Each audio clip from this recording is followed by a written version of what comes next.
ప్రేమ అనేటువంటి ఒక మంచి మాటకు గ్రీకులో అనువదిస్తే 4 ఒక ప్రశస్తమైనటువంటి అంశాలకు గ్రీకు నుంచి ముడిపెట్టారు. వాటి నుంచి మీకు నేను వినిపించిన తర్వాత నేను ప్రసంగాంశంలోకి మిమ్మల్ని తీసుకెళ్తాను. సో దేవుని యొక్క వాక్యము ప్రేమ గురించి మనకెందుకు బోధిస్తుంది, ప్రేమ ఇంపార్టెన్స్ ఏంటి, దాని గురించి వాక్యం ఏమని బోధిస్తుంది, దాని గురించి మనమేం అర్థం చేసుకోవాలి, అంటే మనం అనుకునేవన్నీ ఒకటేనా, ఇలాంటివి ఈరోజు మీ ముందు పెట్టాలని నేను ఆశపడుతున్నాను. ప్రియులారా, వాటిలో మనకి తర్జుమా చేస్తే గ్రీకులో నుంచి వాటిని ఆ మాటకి 4 పదాలను విడదీశారు గ్రీకు నుండి. మనం చదివితే ఈరోస్ అనే పదం ఒక పదం పిలిచారు. ఈరోస్ లేక ఏరోస్, ఈ 2 పదాలను కూడా వాడతారు. ఆ మాటకి అర్థము ప్రియులారా, లైంగిక ఆకర్షణపై ఆధారపడి ఉండే ప్రేమ కావచ్చు అన్నాడు శాస్త్రవేత్త. ఈరోస్ లేక ఏరోస్ అనే రెండింటిని పిలుస్తారు.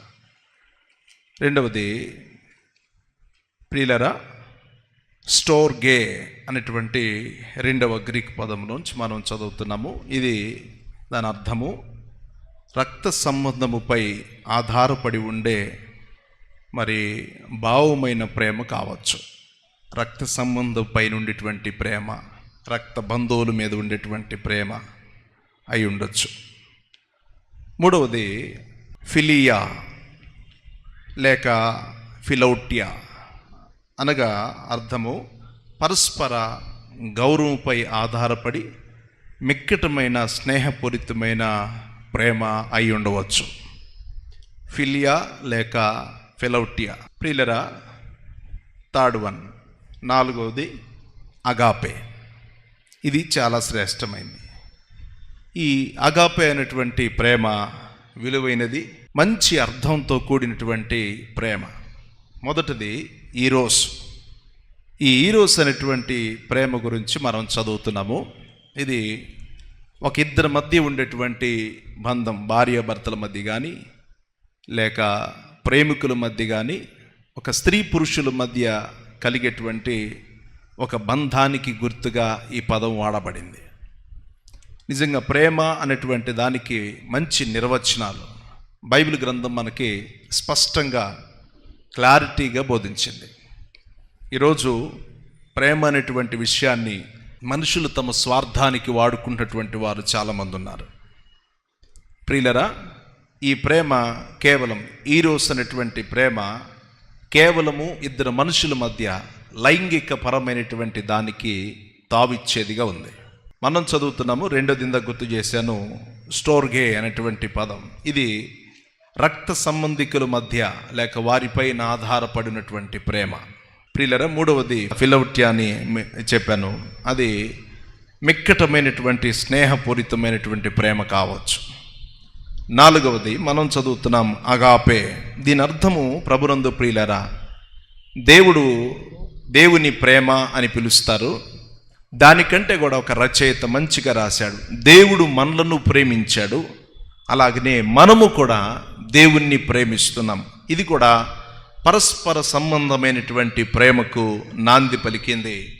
ప్రియులరా, అంత మాత్రమే కాదు, ఇందులో ఉన్నటువంటి అద్భుతమైనటువంటి మాట మనం చదువుతున్నాం. నాటి క్రైస్తవ సంఘాలలో ఉండాలని మరి చెప్పే పదమే అగాపే ప్రేమ.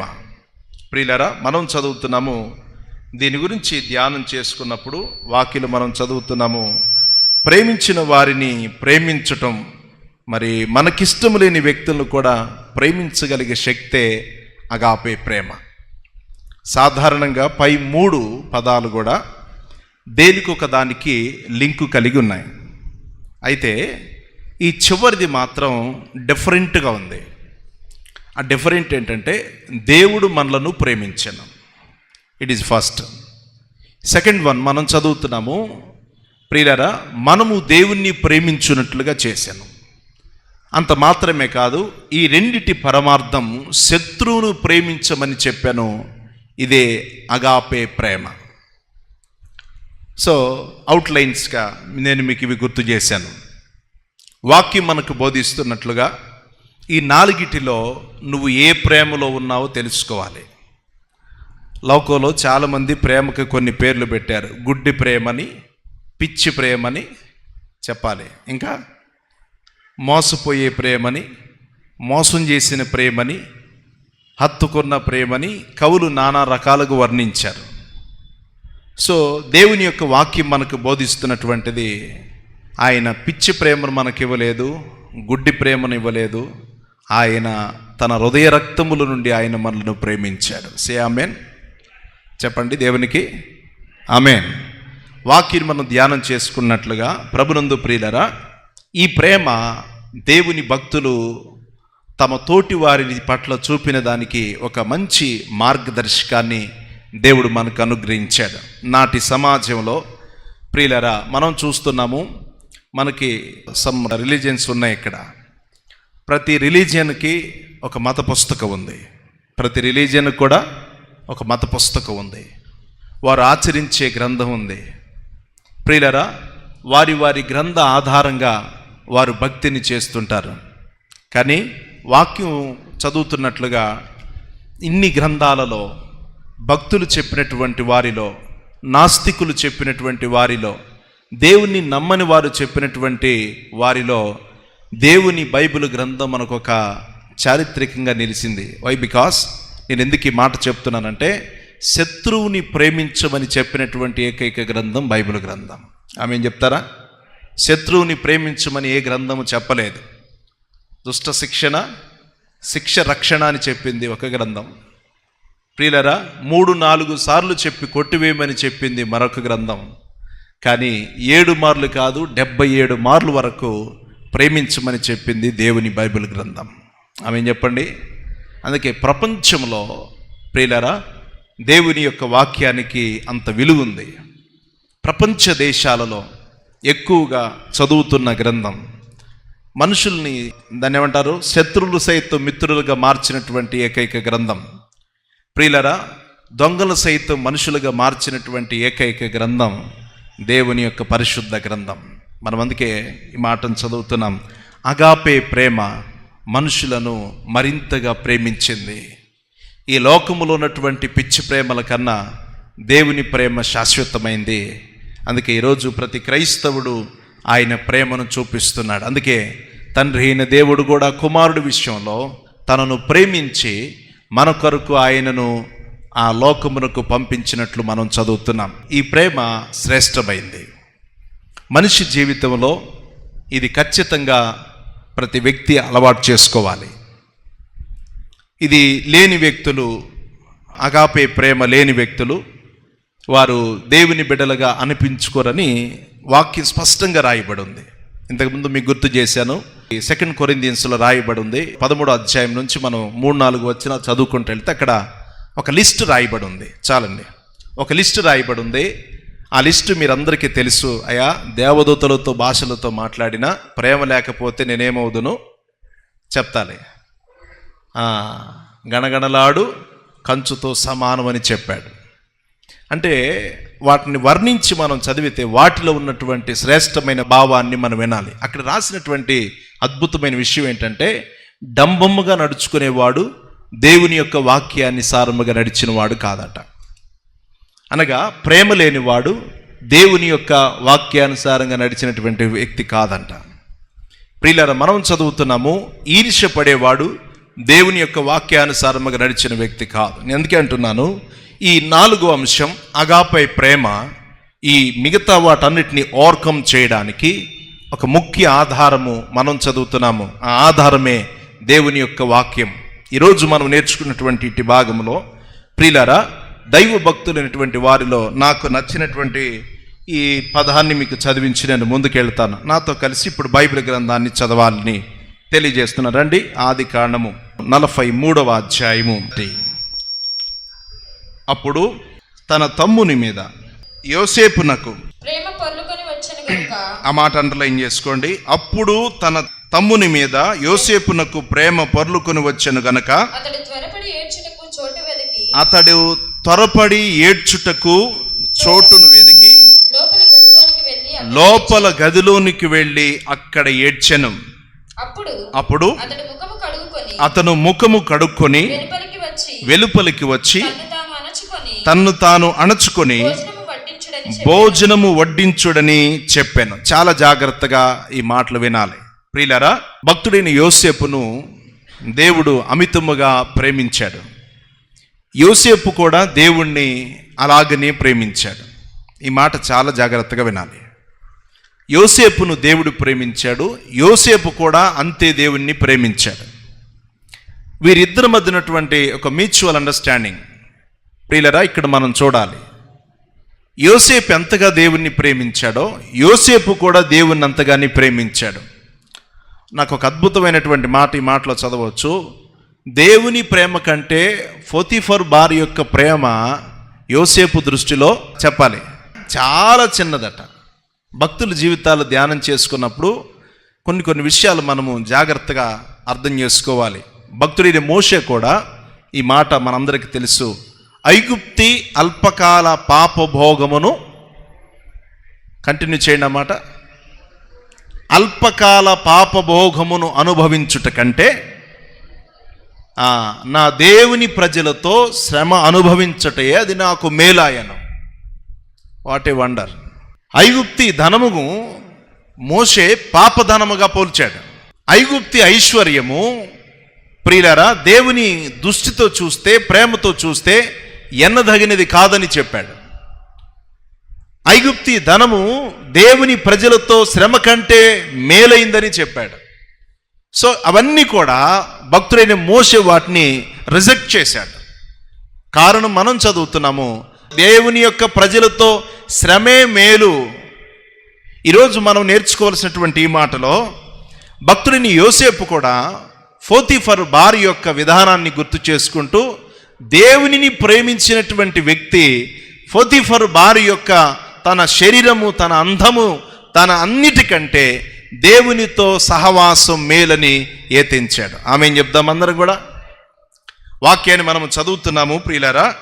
బైబిల్ గ్రంథంలో మనం చదువుతున్నాం. అప్పుడు తన తమ్ముని మీద యోసేపునకు ప్రేమ పొర్లుకొని వచ్చిన గనక అతడు త్వరపడి ఏడ్చుటకు చోటు వెదికి లోపలకు గదిలోకి వెళ్ళి అక్కడ ఏడ్చినని రాయబడింది. చాలా అద్భుతమైన సందర్భం. యోసేపుకి తన ప్రేమ తన తమ్ముని మీద పొర్లుకొని వచ్చిందట. యోసేపుకు తన తమ్ముని మీద ప్రేమ ఎందుకు పొర్లుకొని వచ్చింది? అంతకుముందు లేదా? చరిత్ర మీరు చదివితే రమారమి 17 సంవత్సరాలప్పుడు యోసేపు మందన కాయడం ప్రారంభం చేశాడు. ఎన్ని సంవత్సరాలప్పుడు? 17 సంవత్సరాలప్పుడు. 17 సంవత్సరాలప్పుడు మందన కాయడం ప్రారంభించినటువంటి యోసేపు జీవితం మనం చదువుతున్నాము. మందన కాయకమునుపై యోసేపు జీవితంలో దేవుని ప్రసన్నత ఉంది. దర్శనములు చూసేవాడు, కలలు గనేవాడు, దేవునికి సాక్షిగా నిలిచేవాడు. యోసేపు యథార్థంగా తన తండ్రి దగ్గర అన్నల దగ్గర వచ్చి ఒప్పుకునేవాడు. తన తన్నులు తప్పు చేస్తున్నప్పుడు అవి తీసుకొచ్చి మర్యాదగా తన తండ్రికి అయినటువంటి యాకోబుకు చెప్పేవాడు. ఈ కారణము చేత యోసేపునకు 2-3 పేర్లు పెట్టారు. ఒకటి కలలు గనువాడని, 2 అబద్ధాలు చెప్పేవాడని, ఇతను కష్టపడడు మమ్మలను కష్టపడినివ్వడని, ఇతను తినడు మమ్మల్ని తిన్నివ్వడనేటువంటి 2-3 పేర్లు తన అన్నలే పెట్టేశారు. ప్రియులారా, మనం చదువుతున్నాము దేవుని యొక్క వాక్యంలో యోసేపును తీసుకువెళ్ళారు. యోసేపును తీసుకువెళ్ళి భయంకరమైనటువంటి గుంటలో వేశారు. గుంటలో నుండి వేయబడినటువంటి వ్యక్తి తిరిగి ఐగుప్తునకు అమ్మబడ్డాడు. అమ్మబడిన తర్వాత ఎన్నో చిత్రహింసలు అనుభవించాడు. ఎక్కడ? ఐగుప్తులో కూడా చాలా చిత్రహింసలు, లెక్కనేనటువంటి ఏడుపులు, శోధనలు. ప్రియులారా, ఒక రకంగా చెప్పాలంటే యోసేపు జీవితం 17 సంవత్సరాలు రమారమి నుండి దరిదాపుగా 40 సంవత్సరాలు వరకు, దరిదాపు 50 సంవత్సరాల వరకు కూడా యోసేపు జీవితంలో సుఖం అనేది తెలియదు. మనం చదువుతున్నాము కన్నీరే, అవమానము, నిందలు, జైళ్ళు. ప్రియులారా, మనం చదువుతున్నాము సొంత వారే వ్యతిరేకించడం, వారిలో దేవుని ప్రేమ లేకపోవడం, శారీరకమైనటువంటి ఆలోచన చేత తనను కృంగదీయడం, ప్రియులారా గుంటలో పడవేయడం, శత్రువులకు అమ్మేయడం, చేదరించుకోవడం, నెట్టివేయడం. ప్రియులారా, మనం చదువుతున్నాం హేళన చేయడం. ఇలాంటి భయంకరమైనటువంటి పరిస్థితులు. ఒక రకంగా చెప్పాలి అంటే నాకు తెలియదు కానీ నేను విన్నాను, పోలీస్ ట్రైనింగ్కి వెళ్ళేటప్పుడు అందరూ కూడా చక్కగా మనకులాగా బుద్ధిమంతులుగా వెళ్తారట. మరి ఇక్కడే పోలీస్ గారు ఉన్నారు చెప్పాలి. కానీ ట్రైనింగ్ అయిపోయిన తర్వాత వచ్చేసరికి వారి వే ఆఫ్ టాకింగ్ మారిపోయింది, వారి బిహేవియర్ మారిపోతుంది, వారి బాడీ లాంగ్వేజ్ కూడా మారిపోతుంది. ప్రియులారా, మనం చదువుతున్నాము, ఇన్ని శ్రమల వలన యోసేపు కఠినుడిగా మారాలి. నా మాట అర్థమవుతుందండి? ఎలాగ మారాలి? కఠినుడిగా మార్చబడాలి. యోసేపు ఇన్ని కష్టాలలో మనం చదువుతున్నాము వాక్యంలో నుండి, అతడు ఒక రకంగా చెప్పాలంటే భక్తిహీనుడిగా మారాలి. అంత మాత్రమే కాదు, దేవుణ్ణి విడిచిపెట్టినటువంటి హృదయం తనలో ఉండాలి. ప్రియులారా, ఎన్ని శ్రమలు యోసేపు జీవితంలో ఎదురవుతున్నా, బట్ అతను ఎప్పుడు కూడా దేవుని చిత్తము నుండి he is never come back. అతడు ఎప్పుడు వెనుదిరిగి రాలేదు. అగ్నిలో వేయబడినటువంటి సువర్ణము మరింత షైనీగా మార్చబడినట్లుగా, ప్రియులారా, కొలిమిలో పుటమేయబడినటువంటి వెండి మరింత స్వచ్ఛతను సంతరించుకున్నట్లుగా యోసేపు తన యొక్క ఈ కష్టకాలములో మరింత దేవునికి దగ్గరయ్యి, మనం ఈరోజు చదువుతున్నట్లుగా ఒక విశేషమైనటువంటి ప్రేమను చూపించిన వాడిగా ఉన్నాడు. బైబిల్ గ్రంథాన్ని మనం చదువుతున్నప్పుడు ఈరోజు జాగ్రత్తగా దేవుని యొక్క వాక్యాన్ని ధ్యానం చేయాలి. తన కుటుంబం మీద యోసేపునకు ఏమాత్రము ప్రేమ తగ్గిందండి? తగ్గితే కన్నీళ్ళు వస్తాయా? చెప్పరే. కొంతమంది మనుషులు రాళ్ళులాగా మారుతారు, మూర్ఖులాగా మారుతారు. వారికి ప్రేమ, జాలి, కరుణ ఇలాంటివేమి క్వాలిటీస్ వాళ్ళు ఉండవు. వాళ్ళు ఎట్లా ఉంటారంటే భయంకరమైనటువంటి శాడిస్ట్ లాగా, అగ్రెసివ్గా, ప్రియులారా, భయంకరమైనటువంటి మనస్తత్వంతో వారు సమాధానంగా ఉండరు, ఎదుటి వారిని సమాధానంగా ఉండరు. వీరిని బిబ్లికల్ భాషలో ఒక మాట అంటారు, వీరు వాతవేయబడిన మనస్సాక్షి కలిగిన వారు. బైబిల్ మనం చదువుతున్నాము, చారిత్రక ఆధారాలతో మనం ఇక్కడ చదువుతున్నాము. ఈ యోసేపు జీవితంలో దేవుడు స్థిరపరిచిన తర్వాత ఒక రకంగా చెప్పాలి అంటే, తప్పు కనుకోవద్దు, అధికారంలో ఉన్నాడు ఎట్లుంటాడు సార్? ఎనీ టైం అటాక్ చేసేవాడిగా ఉంటాడు, రివెంజ్ తీర్చుకునేవాడిగా ఉంటాడు. కానీ యోసేపు ప్రధానమంత్రి స్థానంలో దేవుడు హెచ్చించిన యోసేపు తన తమ్ముళ్లను, తన అన్నలను చూడంగానే కన్నీళ్ళు వచ్చినట్లు రాయబడింది వాక్యంలో. తన తమ్ముళ్లను, అన్నను చూసేసరికి ప్రియులారా, ప్రేమ పొర్లుకొచ్చినట్లు మనం చదువుతున్నాం. ప్రేమ పొర్లుకొని వచ్చిన గనుక అతడు త్వరపడి ఏడ్చుటకు, చోటు వెతుకుటకు లోపలికి వెళ్ళెను. Is going to inside. ఆయన ఏడ్చుటకు గది వెతుకుతున్నాడంట లోపలికి వెళ్ళి. ఇది ఎంతో అద్భుతమైనటువంటి విశాలమైన హృదయం. ప్రియులారా, అగాపే ప్రేమకు యోసేపు జీవితము సరిగ్గా సరిపోయింది. ఈరోజు వాక్యాన్ని ధ్యానిస్తున్నటువంటి మనందరిలో కూడా దేవుడి మనస్తత్వాన్ని కోరుకుంటున్నాడు. ప్రియులారా, నువ్వు ఎంత గొప్ప వ్యక్తివైనా ప్రేమించే గుణము లేకపోతే గనక నువ్వు వ్యర్థుడవు. అందుకే యేసు ప్రభు వారు పేతురుతో ఈ మాట అన్నాడు, మీ అందరికీ తెలుసు. యేసు ప్రభు వారిని పట్టుకోగానే పేతురు గారు ఏం చేశాడు చెప్తారా కొంచెం? మలుక్ అనేటువంటి వ్యక్తిని చెవు ఖండించేశాడు. అప్పుడు యేసు ప్రభు వారు చెప్పినటువంటి మాట, పేతురు, కత్తి పట్టినవాడు చెప్పాలి ఏమవుతాడు? కత్తితోనే హతమగుతాడు. నేను ఇప్పుడు సహాయమును కోరటం లేదు. కోరితే నాకు 7 వ్యూహాలు, దరిదాపుగా మనం చదువుతున్నాం 24,000 మంది దేవునికి రక్షణ ఇవ్వడానికి వచ్చేవారు. కానీ ఆయన అన్నాడు, నేను ఇప్పుడు కోరుకోవటం లేదు. నేను కోరుకుంటే 6 వ్యూహాలు నాకు రక్షణగా నిలబడతాయి. కానీ నేను ఇప్పుడు దాన్ని ఆశించటం లేదు పేతురు. దేవుని యొక్క వాక్యలో మనం చదువుతున్నాం, యోసేపు జీవితం ఎలాగైతే తన అన్నలను చూసిన తర్వాత కన్నీటి పర్యంతమై ఏడ్చుటకు స్థలం వెతికెనో, ప్రభు అయిన యేసుక్రీస్తు వారు కూడా కల్వరి మ్రాను మీద వేలాడదీయబడినప్పుడు, ప్రియులారా, ఆ రాత్రంతా హింసించిన వారిని, ఆ రాత్రంతా యేసుప్రభు వారిని కొట్టిన వారిని, అన్యాయంగా శిక్ష విధించిన వారిని, ఆయనను దూషించి బంతులాడుకున్నటువంటి ప్రతి వారి వ్యక్తులను యేసుప్రభు వారు చెప్పినటువంటి మొట్టమొదటి మాటలో, తండ్రి వీరేమి చేయుచున్నారు, వీరు ఎరుగరు గనక దయతో వీరిని క్షమించు. ఆమేన్ చెప్పండి. ఈరోజు ఈ గుణం ఏమైనా, ఏ కోశానైనా, ఎక్కడైనా మనలో దీన్ని చూడగలమా? సాధ్యపడుతుందా? ప్రియులరా, వాక్యలో మనం చదువుతున్నాము, ప్రేమ లేనివాడు దేవదూతల భాషలతో మాట్లాడినా, మనుషుని భాషలతో మాట్లాడినా, వానిలో దేవుని ప్రేమ లేకపోతే వాడు గడగడలాడు, చెప్పండి, కంచును పోలి ఉన్నాడు. మీ అందరికీ తెలుసు, కంచు అంటే ఇత్తడి. ప్రియులరా, ఇది ఇత్తడి మీరు ఒక దెబ్బ వేయండి, అది దాన్ని ఏమంటారు, ఎక్కువ వస్తుంది దానికి. కంచును పోలి ఉండెను, మంచి సౌండ్ వస్తుంది, రిపీట్ సౌండ్ వస్తుంది దానికి. బైబిల్లో మనం చదువుతున్నాం, ప్రేమ లేనివాడు నువ్వెంత దేవుణ్ణి ఆరాధించినా, ఎంత సంఘానికి వచ్చినా, ఎంత కానుకిచ్చినా, నీలో అగాపే ప్రేమ లేకపోతే మనం చదువుతున్నాము, నువ్వు వాక్యానుసారుడువు కాదు. ఇది నేను చెప్పలేదు, బైబిల్ గ్రంథం చెప్పింది.